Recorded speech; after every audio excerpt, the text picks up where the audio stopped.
কিছুদিন আগে একটি লাশকে, সেই অনেক পুরনো লাশ, অনেক দিন আগে তাকে কবর দেওয়া হয়েছিল এবং তিনি একজন আল্লাহ পরহেজগার ব্যক্তি ছিলেন অবশ্যই। কারণ আল্লাহ রাব্বুল আলামিন বলেছেন যে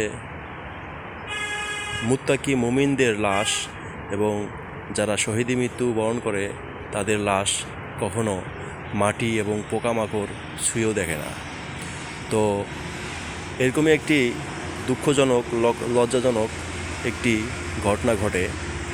বাংলাদেশের মুসলমান নামধারী কিছু মানুষ, আমি জানি না এরা 5 ওয়াক্ত নামাজ পড়ে কি না, এরা একটা লাশ, যে লাশটা দীর্ঘদিন আগে দাফন করা হয়, সেই লাশটিকে কবর থেকে উঠিয়ে তারা এই লাশটির উপর নির্যাতন চালায় এবং সেই লাশটি আগুন দিয়ে জ্বালিয়ে দেয়।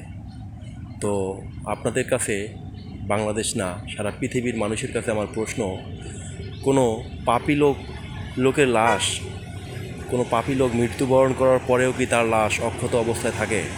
আমাকে জানাবেন।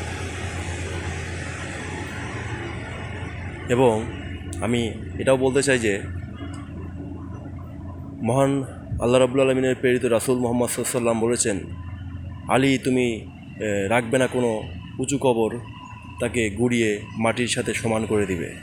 কিন্তু মুহাম্মদ সাল্লাল্লাহু আলাইহি ওয়াসাল্লাম এই কথা বলেননি যে আপনি একটি লাশ, আলী তুমি লাশটিকে কবর থেকে উঠে বাইরে পুড়িয়ে ফেলো বা জ্বালিয়ে ফেলো বা কেটে কেটে টুকরো টুকরো করে ফেলো। এরকম কোনো কথা বলেননি। বলেছেন আলী তুমি ছাড়বে না কোনো উঁচু কবর, তাকে গুঁড়িয়ে মাটির সাথে সমান করে দাও। মাটির নিচে যে লাশ আছে সেই লাশকে উঠানোর কথা মুহাম্মদ সাল্লাল্লাহু আলাইহি ওয়াসাল্লাম কখনো বলেননি। আপনারা কী ধরনের মুসলমান? আপনার মুহাম্মদ সাল্লাল্লাহু আলাইহি ওয়াসাল্লামের কথাকে উপেক্ষা করে আপনার নিজেরাই মাতব্বরি করে এরকম ধরনের একটি জঘন্য কাজ করেছেন।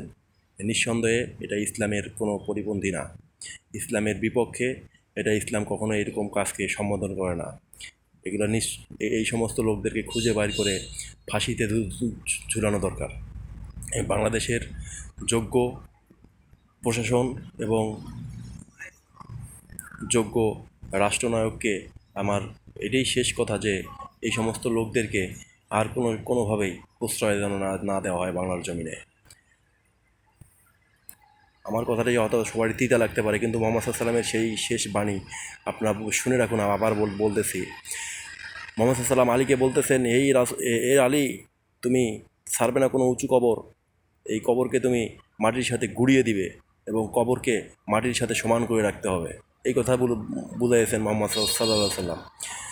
তাতে করে আমরা স্পষ্টভাবে বুঝি কোনো লাশের উপর আক্রমণ নয়। কবর যদি উঁচু থাকে তাহলে কবরটিকে মাটির সমান করে দিতে হবে। আজকে আমরা অনেক মুফতি সাহেবের কবরও আমরা উঁচু দেখি, তো সে সমস্ত কবর আপনারা ভাঙেন না কেন? সে সমস্ত কবর দিকে পদক্ষেপ নেন। তো আশা করি আমার কথাটা সবাই বুঝতে পারছেন।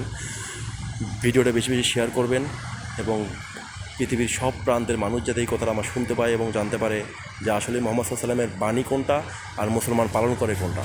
ধন্যবাদ সবাইকে। আসসালামু আলাইকুম ওয়া রাহমাতুল্লাহি ওয়া বারাকাতুহু।